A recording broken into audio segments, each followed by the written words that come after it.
Mon général, bonsoir. Bonsoir. Merci d'avoir accepté l'invitation du Cercle Humania. Merci à vous de l'invitation. Ce soir, vous allez parler devant 135 personnes, dont 120 DRH.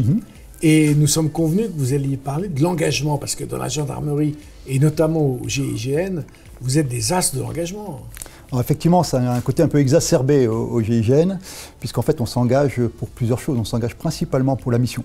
Voilà, la mission, c'est l'ultime, le Graal un petit peu, pour la raison pour laquelle les gens rentrent au GIGN.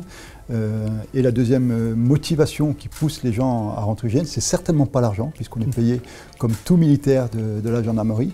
C'est quand même un petit peu aussi ces 4 lettres qui représentent beaucoup, et le fait de s'engager pour la vie. Voilà, la vie des autres, sauver la vie des autres, risquer éventuellement sa vie pour sauver celle des autres. Et c'est un petit peu le sens profond, d'ailleurs, de notre devise, c'est s'engager pour la vie. C'est un honneur de porter cet écusson. J'en suis très très fier. Et pour beaucoup de membres du GIGN, d'ailleurs, c'est l'aboutissement d'un rêve. Beaucoup rentrent en gendarmerie pour ensuite rentrer au GIGN avec cet espoir de pouvoir faire des belles missions et d'y servir le plus longtemps possible. Mais si je me permets une question personnelle, vous, c'était aussi votre Graal d'entrer au GIGN? Oui, moi je suis vraiment depuis l'âge de 15 ans, c'était un de mes objectifs.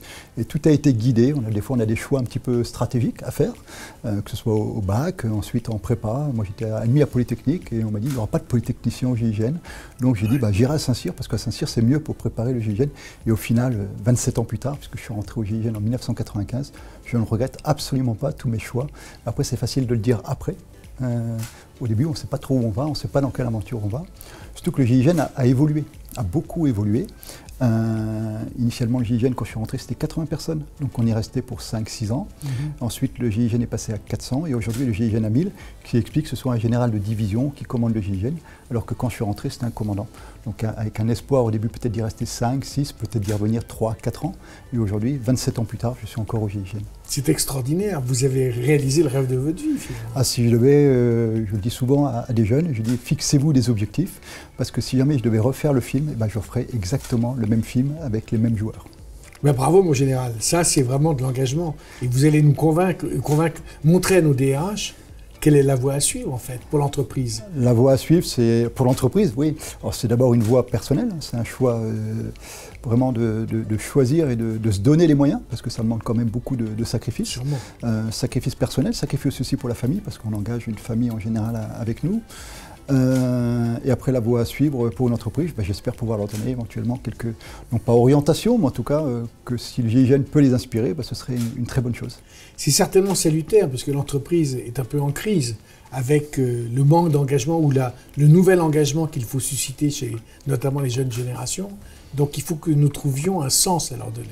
Oui, je crois que le mot sens, c'est exactement ce qui résonne le plus pour le GIGN.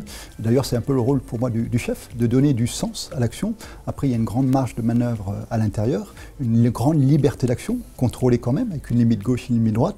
Mais c'est vraiment de donner la direction du fleuve, la mer à atteindre, avec le sens de l'engagement, le sens du dévouement complet, le sens de l'abnégation, le sens de la mission.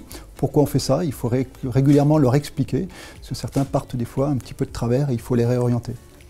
Merci de dire ça, mon général. Vous êtes habité, si je me permets de le dire, vous êtes habité par votre mission et c'est absolument fascinant. Bon, non seulement moi je le suis, mais je sais que les 1000 militaires du GIGN le sont parfois encore beaucoup plus que moi. Évidemment, nous allons passer une soirée formidable avec vous. J'espère. Merci. Merci à vous. Merci.